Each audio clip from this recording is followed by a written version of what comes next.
Hello student, কেমন আছো তোমরা? আই হোপ খুবই ভালো আছো। আজকে আমরা ফিজিক্সের first class reflection of light পড়ব। দেখো, হোয়াট ইজ লাইট? লাইট কি? লাইট বলতে গেলে আমরা লাইট কিন্তু একটা ফর্ম অফ এনার্জি। লাইটকে দেখা যায় না, কিন্তু লাইট অন্য কোনো সাবস্টেন্সকে দেখতে কি করে আমাদের হেল্প করে। লাইটকে কিন্তু আমরা দেখতে পারি না, কিন্তু লাইট কি করে অন্য কোনো অবজেক্টকে দেখতে আমাদের হেল্প করে। তাহলে যদি কোশ্চেন হয় হোয়াট ইজ লাইট, তাহলে কি বলবে? Light is a form of energy which produces the sensation of sight in us. আমাদের মধ্যে কি দেখার একটা অনুভূতি কি করে প্রডিউস করে। It is a light is a form of energy. What is light? Light is a form of energy. আর এটা কি করে? এটা সেন্সেশন অফ সাইট, দেখার একটা অনুভূতি কি করে প্রডিউস করে। এটা অনেক ইম্পর্টেন্ট যে লাইটকে কিন্তু আমরা দেখতে পাই না, কিন্তু লাইট কি করে অন্য একটা অবজেক্টকে দেখার জন্য আমাদের কি করে হেল্প করে। তাহলে আমরা লাইটের দুইটা পার্ট আছে, রিফ্লেকশন আর এটা কি আছে রিফ্রাকশন। আজকে আমরা রিফ্লেকশন নিয়ে পড়ব। আচ্ছা, what is reflection of light? আচ্ছা দেখো,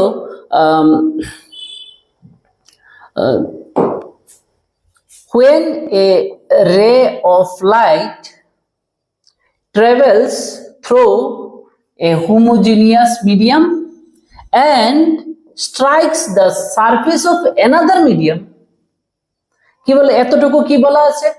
মনে করো এখানে একটা মিরর আছে, এখানে কি আছে? এটা কি? এটা হচ্ছে মিরর।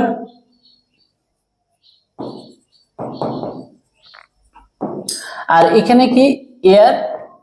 এখান থেকে একটা রে এখানে এসে পড়লো, রেটা পরে কি হবে? এটা রিফ্লেকশন হয়ে গেল। এখন আমরা কি শিখছি? The definition of reflection. Actually এখানে পরে যে আমরা কিন্তু সবাই জানি আয়নার মধ্যে, মিররের মধ্যে যখন কোনো লাইট এসে পড়ে তখন কি হয়? এটা রিফ্লেকশন হয়, আমরা এতটুকু জানি। বাট আমরা এখন কি শিখতে চাইছি? The definition of reflection.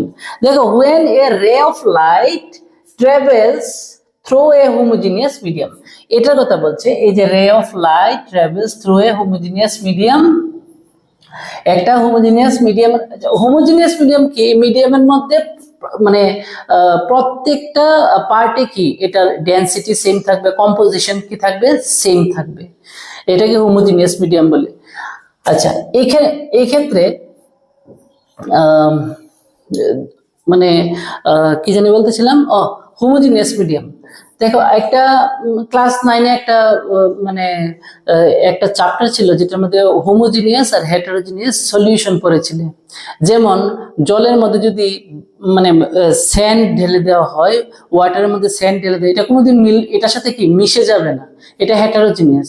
জলের মধ্যে তেল ঢেলে দেওয়া হয় তাহলে এটা কোনোদিন মিক্স হবে না, এটা কি হবে? হেটারোজিনিয়াস। আর এক গ্লাস ওয়াটারের মধ্যে যদি মানে 1 স্পুন সল্ট মিশিয়ে এটাকে নেড়ে দাও, এটা কি ইকুয়ালি সব জায়গায় মিশে যাবে, এটা কিন্তু হোমোজিনিয়াস সলিউশন। যাই হোক, একটু রেফারেন্স একটু বললাম, এত ডেপথে যাওয়ার এটা দরকার নেই। এখানে দেখো, when a ray of light travels, একটা মিডিয়াম দিয়ে এসে কি হলো?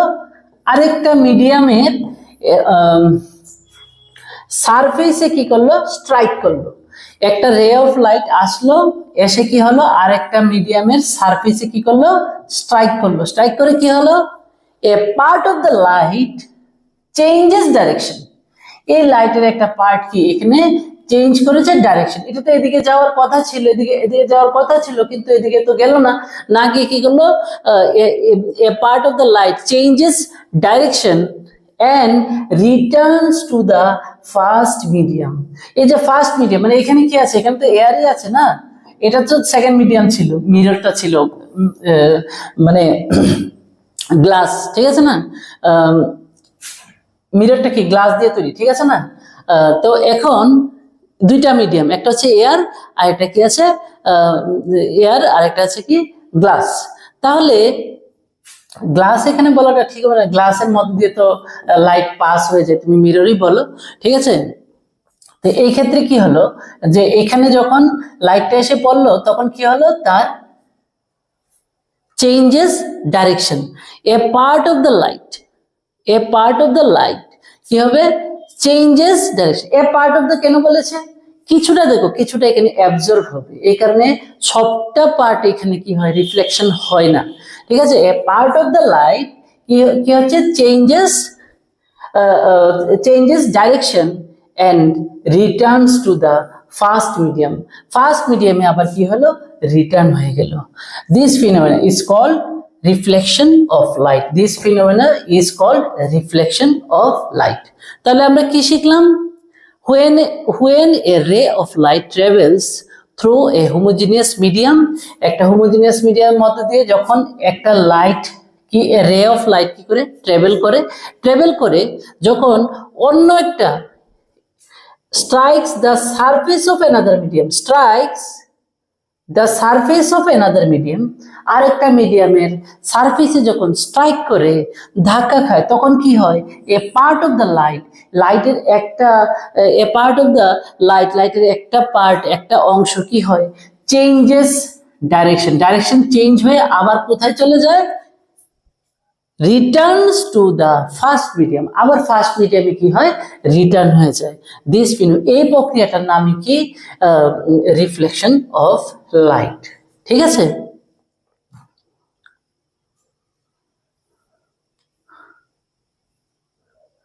আচ্ছা এখন আমরা পড়ব কি, ল অফ রিফ্লেকশন। দেখো যেই আলোর প্রতিফলন, যে যে লাইটের যে রিফ্লেকশন হচ্ছে, এটা কিন্তু একটা রুলস মেনে হবে। মনে করো এইখানে একটা যেই রেটা এসে পড়ছে এটাকে বলে ইনসিডেন্ট রে, আপতিত রশ্মি। যারা নাকি বিদ্যাজ্যোতি স্টুডেন্ট, তোমরা কি ক্লাস 9 পর্যন্ত তোমরা বাংলা মিডিয়ামে পড়েছিলে, হঠাৎ করে ক্লাস 10-এ কি হয়ে গেল, ইংলিশ হয়ে গেল। এই কারণে আমি তোমাদের উপর, আর সিবিএসই তারাও যারা নাকি মাদার টাং বেঙ্গলি, এখন যারা হিন্দি মিডিয়াম, যারা নাকি মাদার টাং হিন্দি, তাদের তো আমার ভিডিও দেখে বুঝতে অনেক অসুবিধা হয়ে যাবে, কারণ আমি সাইড বাই সাইড ইংরেজির সাথে সাথে কি বাংলাতেও কি ডিকটেট করছি কিন্তু। সেই কারণে আমি একটু বলে রাখলাম, যাদের নাকি মাদার টাং বেঙ্গলি এবং আর যারা বিদ্যাজ্যোতি, তাদের তো অনেকই মানে আমি ভাবি যে অনেকই তোমাদের বেনিফিট হবে। যাই হোক, এটা একটু মাঝখান দিয়ে আমি বললাম না, কারণ সিবিএসই বলেছে মানে কি, তোমরা যারা নাকি যাদের মাদার টাং হিন্দি, তারাও কিন্তু দেখবে, কিন্তু তাদের কিন্তু একটু বুঝতে অসুবিধা হয়ে যাবে। আচ্ছা যাই হোক, এখন আমরা আবার কি পড়াতে ছিলাম, ল অফ রিফ্লেকশন। ইনসিডেন্ট রে, এই রেটার নাম কি, ইনসিডেন্ট রে। আপতিত রশ্মি, ইনসিডেন্ট রে, যে রশ্মিটা, যে রেটা এখানে এসে ধাক্কা খেয়ে রিফ্লেক্টেড হচ্ছে, ওটা ওই রেটার নাম কি, রিফ্লেক্টেড রে। এটা হচ্ছে প্রতিফলিত রশ্মি, প্রতিফলিত রশ্মি। আপতিত রশ্মি ইনসিডেন্ট রে, তারপরে প্রতিফলিত রশ্মি রিফ্লেক্টেড রে, এন্ড দ্য নর্মাল, এই পয়েন্টে যদি আমি একটা লম্ব টানি, পারপেন্ডিকুলার টানি, নর্মাল মানে perpendicular to the reflecting surface, মানে এটা হচ্ছে রিফ্লেক্টিং সারফেসের উপর যদি আমি একটা নর্মাল টানি, at the point of incidence, মানে আপতন বিন্দুতে, তাহলে তারা কি সবগুলি রে all lie in the same plane, সবাই কি একটাই সমতলে থাকবে। আমি আরেকবার বলছি,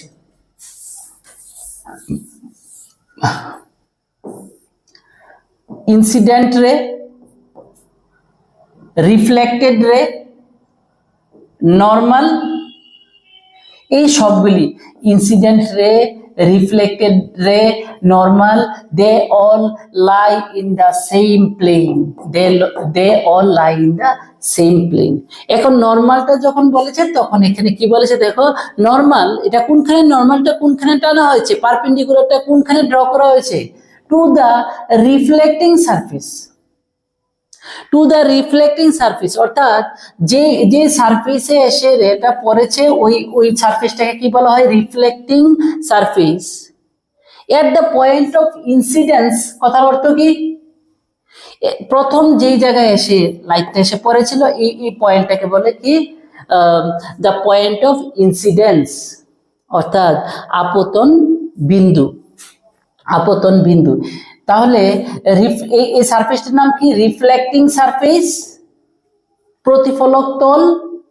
আর এই পয়েন্টের নাম কি, রিফ্লেক্টিং, এটা হচ্ছে আপতন বিন্দু, incidence, the point of incidence মানে আপতন বিন্দু।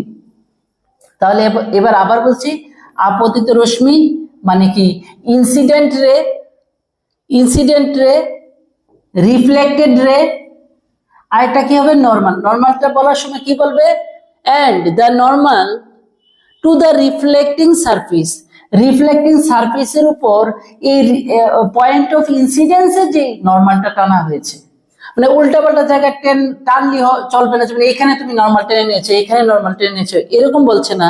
কোনখানে নর্মালটা টানবে, কোনখানে টানবে, এই পয়েন্ট অফ ইনসিডেন্সে, আপতন বিন্দুতে। তারা কি একটা প্লেনেই থাকবে, ইনসিডেন্ট রে, রিফ্লেক্টেড রে, আর এটা কি normal, normal to the reflecting surface, to the at the point of incidence all lie in the same plane. এটা হচ্ছে ফার্স্ট ল। আর সেকেন্ড ল হচ্ছে কি, এই যে অ্যাঙ্গেলটা, এটা হচ্ছে দ্য অ্যাঙ্গেল অফ ইনসিডেন্স। এটা রেটার নাম কি ছিল, রেটার নাম ছিল ইনসিডেন্ট রে, আর অ্যাঙ্গেলটার নাম কি, অ্যাঙ্গেল অফ ইনসিডেন্স মানে আপতন কোণ, আর এই অ্যাঙ্গেলটার নাম কি, প্রতিফলন কোণ মানে the angle of reflection. Reflection ওটা কি ছিল, রেটার নাম কি ছিল, রিফ্লেক্টেড রে, আর অ্যাঙ্গেলটার নাম কি, দ্য অ্যাঙ্গেল অফ রিফ্লেকশন, প্রতিফলন কোণ। এই দুটা অ্যাঙ্গেল কি হবে, ইকুয়াল হবে। মোস্ট ইম্পর্টেন্ট কোয়েশ্চেন এটা, এটা ইম্পর্টেন্ট কোয়েশ্চেন যে রিফ্লেকশনের দুইটা ল লিখো। আই হোপ এটা বুঝতে পেরেছো। আচ্ছা, reflection, reflection, how many types of reflection are there and what are they? দুই ধরনের আছে, two types of reflection, there are two types of reflection. একটা হচ্ছে রেগুলার রিফ্লেকশন, আর এটা কি ডিফিউজ রিফ্লেকশন। রেগুলার রিফ্লেকশনে যে রিফ্লেক্টিং সারফেসটা এটা কি থাকবে, প্লেন থাকবে। তখন যদি অনেকগুলি প্যারালাল রে যদি ওই সারফেসে এসে পড়ে, তখন তারা যখন রিফ্লেকশন হবে, মানে রিফ্লেক্টেড রেগুলিও কি হবে, এগুলিও কি হবে, প্যারালাল হবে। এসেছিল কি, তারা যখন পড়েছে তখনও কি প্যারালালি পড়েছে, যখন রিফ্লেকশন হয়েছে দ্যাট মিনস রিফ্লেক্টেড রেগুলিও কি, মানে তারাও কি প্যারালাল থাকবে। কোন সময়, রেগুলার রিফ্লেকশনের সময়। তাহলে আমরা ডেফিনেশনটা দেখি। Regular reflection, when a parallel beam of light rays, কি বললো, a parallel beam of light rays, condition আছে কিন্তু, হ্যাঁ, যেমন এখানে রিফ্লেক্টিং সারফেসে যে রেগুলি এসে পড়বে, আচ্ছা এটার দরকার নেই।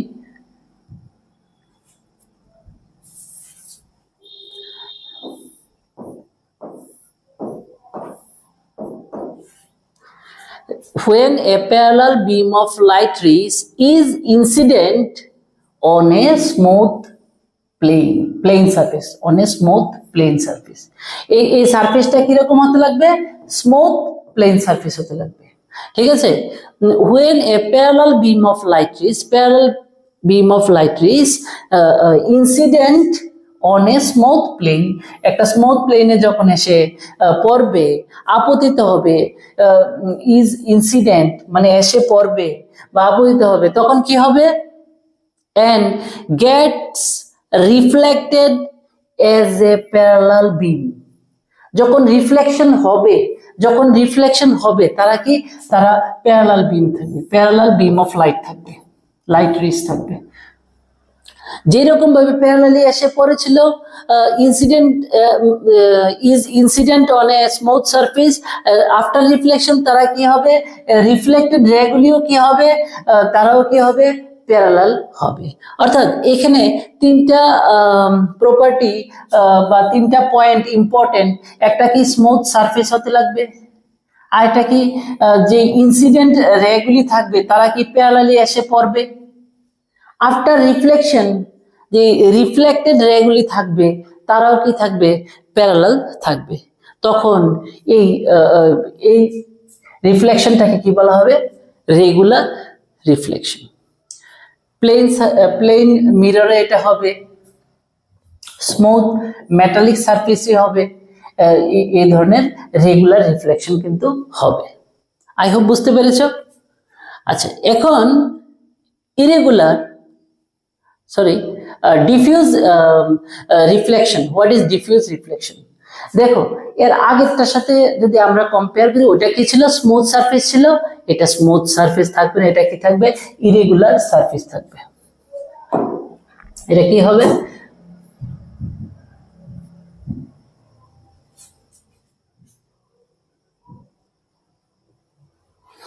একটা মিনিট কি আছে এটা, হ্যাঁ ঠিক আছে। আচ্ছা, ওটার মধ্যে কি ছিল, স্মুথ সারফেস ছিল, আর এটা কি হবে, on a irregular surface. Irregular surface হবে, ইরেগুলার সারফেসে যখন parallel beam of light rays এসে পড়বে, ইনসিডেন্ট হবে, তখন রিফ্লেক্টেড রেগুলি কিরকম হবে, do not remain parallel but scatter in different direction. যখন কি হবে, when a parallel beam of light rays is incident, এটা মনে করো সারফেসটা এরকম আছে, ঠিক আছে, এটা এরকম আছে, তাহলে এবার কিন্তু প্যারালাল হলেও এটা কিন্তু রিফ্লেক্টেড রেটা কিন্তু প্যারালাল হবে না, ঠিক আছে। যে প্যারালালে এসে মনে করো এটা প্যারালালি এসে পড়লো, কিন্তু রিফ্লেক্টেড রেগুলি প্যারালাল হবে না। এখানে আমি শুধু দুইটা রে দিয়ে বুঝিয়েছি।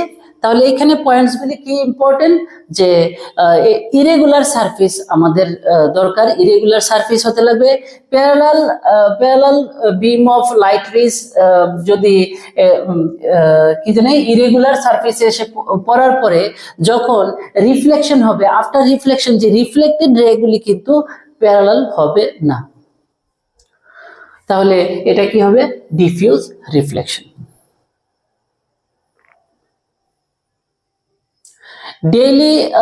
আমাদের ডেইলি লাইফে যেমন একটা ডার্ক রুমের মধ্যে তুমি where there is a source of light, একটা সোর্স অফ লাইট, যে কোনো মনে করো একটা ক্যান্ডেলই জ্বালিয়েছো, এখন যদি তোমার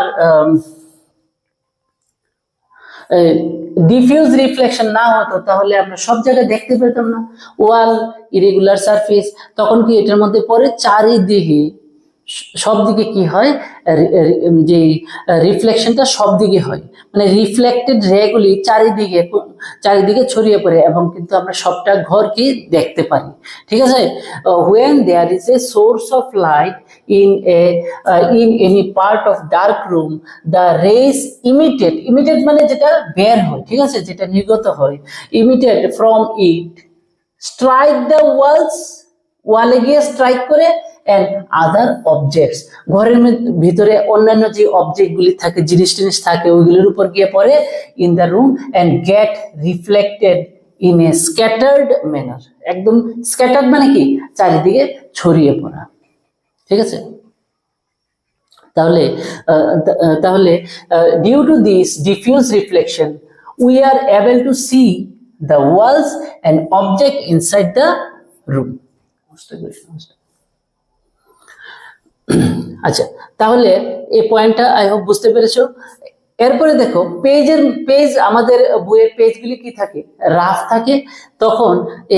তখনও কিন্তু the incident light আন্ডারগোজ diffuse reflection, অর্থাৎ এটা বইয়ের পেজে যখন লাইটটা পড়ে তখন এটা কিন্তু চারদিকে ছড়িয়ে পড়ে। তুমি যে কোনো দিক থেকে দেখলে কিন্তু লেখাগুলি পড়তে পারো, আমরা পড়তে পারি। Which helps us to read the book clearly.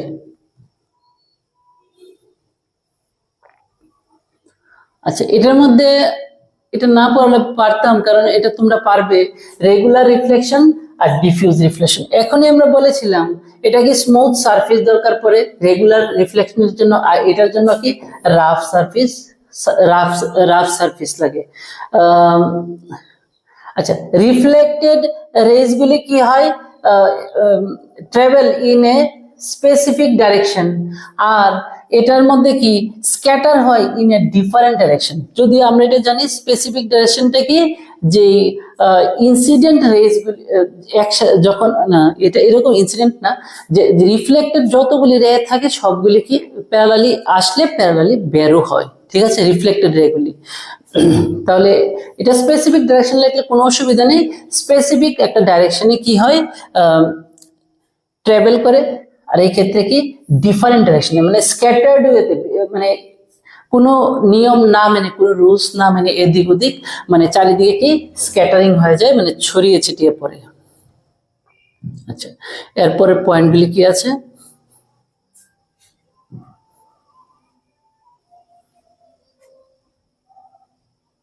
একটা মিনিট। আচ্ছা, এরপরে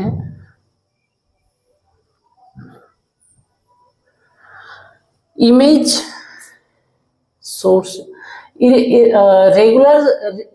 রেগুলার সারফেসে কি হয়, in regular reflection an image of the source is formed, কিন্তু diffuse রিফ্লেকশনে no image of the source is formed।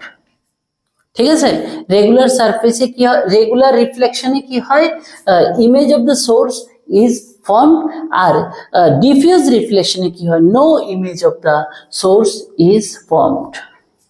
আচ্ছা, এখানে কি বলছে, if the incident rays are parallel the reflected rays also remain parallel in regular reflection. ঠিক আছে, এটা already definition আমরা দেখেছি। Even if the incident rays are parallel, the reflected rays do not remain parallel in diffused reflection। ঠিক আছে, already তোমাদের এগুলি পড়িয়েছি। By adjusting the reflector, the reflected rays can be directed to any desired position।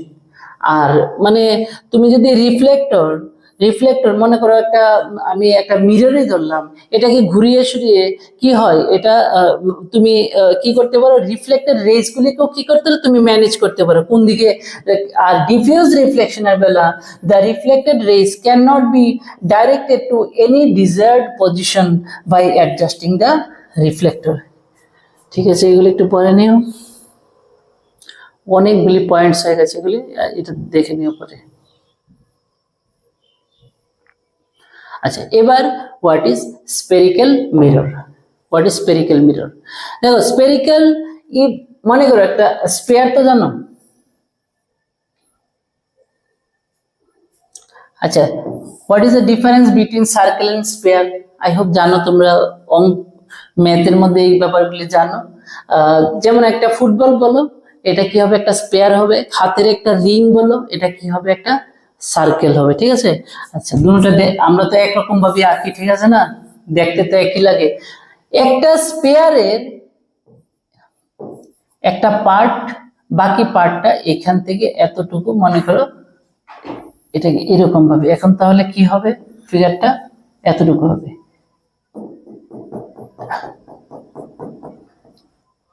তাহলে এই যে মিররটা, আমরা তো plane mirror দেখেছি, ঠিক আছে না? প্লেন মিরর দেখেছি। প্লেন মিররে কিন্তু স্পেরিক্যাল মিরর হয়তোবা অনেকে দেখেছো, যদি এয়ারপোর্টে স্পেরিক্যাল মিরর থাকে, অনেক সময় কি হয়, লম্বা মানুষ একদম শর্ট দেখে, শর্ট মানুষ লম্বা দেখা যায়, মোটা দেখা যায়। আচ্ছা যাই হোক, আমরা এগুলি পরে দেখব। এখানে এই যে স্পেরিক্যাল মিররটা কোথা থেকে আসলো? একটা স্পেয়ার থেকে আসলো। এইভাবে কিন্তু স্পেরিক্যাল মিরর নামটা আসলো। if the reflecting surface of a mirror is a part of a sphere, reflecting surface, মনে করো এই যে এইভাবে দাগ কাটলাম যে এটা এটা এই সাইডটা কিন্তু রিফ্লেক্টিং সারফেসটা যদি একটা স্পেয়ারের পার্ট হয়, তাহলে এটাকে কি বলবো? Spherical mirror. ঠিক আছে? আচ্ছা, স্পেরিক্যাল মিরর একটা আছে কনকেভ আর একটা আছে কনভেক্স। যেটা এই ভিতরের সারফেসটা রিফ্লেক্টিং সারফেস, এটা হচ্ছে কনকেভ মিরর। আর সেম ভাবে আমি আঁকলাম, কিন্তু এবার ভিতরের দিকে আমি দাগ কেটে দিলাম। এর মানে কি? বাইরের দিকটা কি রিফ্লেক্টিং সারফেস, এটা কিন্তু কনভেক্স মিরর হবে। আজকে আমরা 10 পর্যন্ত কমপ্লিট করলাম, তারপরে কন্টিনিউ একটার পর একটা ক্লাস থাকবে। আই হোপ বুঝতে পেরেছো, এবং তোমরা ক্লাসগুলি ভালো করে দেখো, এবং নিশ্চয়ই তোমরা যদি কোনো কনফিউশন থাকে তাহলে কিন্তু কমেন্টস করবে। আমি তোমাদের কনফিউশনগুলি ক্লিয়ার করতে ট্রাই করবো, করব। ঠিক আছে? আর যদি মনে হয় যে তোমাদের এই ভিডিওটা তোমাদের হেল্পফুল হচ্ছে, তাহলে আমার তরফ থেকে একটা রিকোয়েস্ট, এটাকে কাইন্ডলি তোমরা শেয়ার করবে, যাতে এই ইনফরমেশনটা, এই ভিডিওটা অন্যদের কাছেও যায়, অন্যরাও শিখতে পারে। Thank you very much.